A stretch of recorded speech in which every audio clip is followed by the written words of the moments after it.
Speaker, Representative Tulsi Gabbard from Hawaii. I'd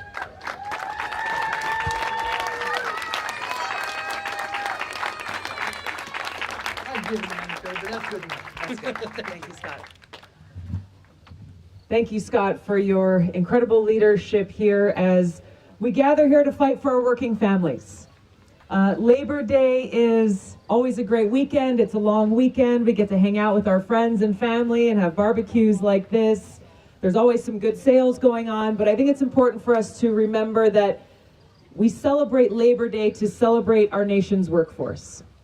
We celebrate our working men and women across this country whose hard work too often goes unsung.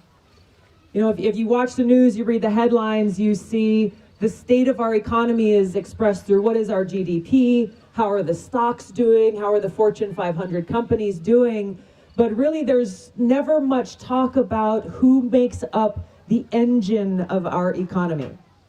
Who are the hardworking men and women all across this country who get up every single day that make our economy run, that make our government run.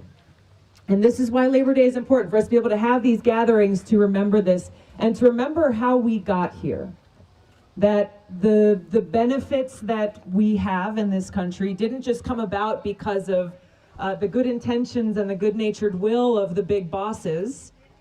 They came about because of labor leaders who have fought hard. Organized labor, workers coming together, standing up for, yes, themselves and their families, but really for each other. Fighting for good and safe working conditions, fighting for a living wage, fighting for a good pension.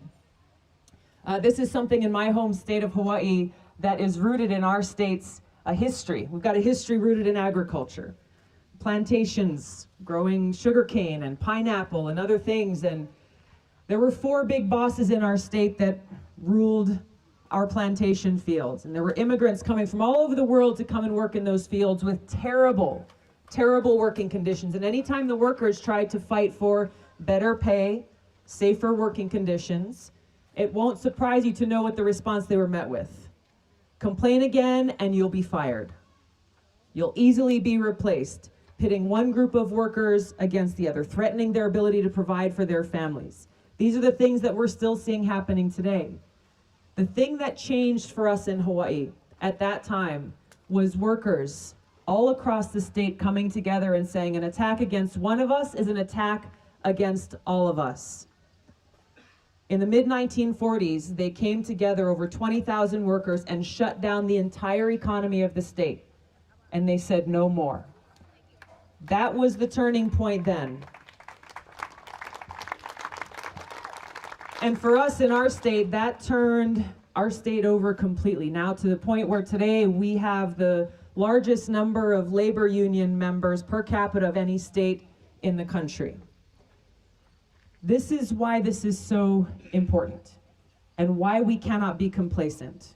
Because as you're seeing here in Iowa now, you have some politicians and you have out-of-state corporations coming in and attacking your labor laws that have been hard fought and that are being undermined now. Attacking and trying to silence the voices of nurses and firefighters and teachers and public safety officials, people who are integral to our everyday lives, public servants, people who are putting service above self. And so just as we saw the battles were fought in Hawaii, just as we see ongoing battles being fought today, we have to stand with that solidarity and that unity, recognizing that an attack against one of us is an attack against all of us. One full-time job should be enough. I think it's often forgotten that the vast majority of union members in this country are veterans. Men and women who have laid their life down for our country. Who, when they've laid down their uniform, have come back and decided to serve their country in other ways. So as we're talking about this principle of service above self, so many of our veterans have lived that and are bringing that principle forward throughout the rest of their lives. I've served as a soldier for over 16 years in the Army National Guard. I just returned from 2 weeks of active duty service in Indonesia, where I served with members of our Air and Army National Guard. people who embody that principle of service above self. So as your president, I will stand with our working men and women, bringing this value of service above self to the White House, and stand up for organized labor and our right to collective bargaining to make sure that we are no longer complacent and we fight every day for those rights of our hardworking men and women in this country. Thank you all so much for everything that you are doing. Let's get J.D. Scholten elected so that you have representation in Congress and make sure that we win the White House in 2020. Thank you all so much. Great to see you out here today. Aloha.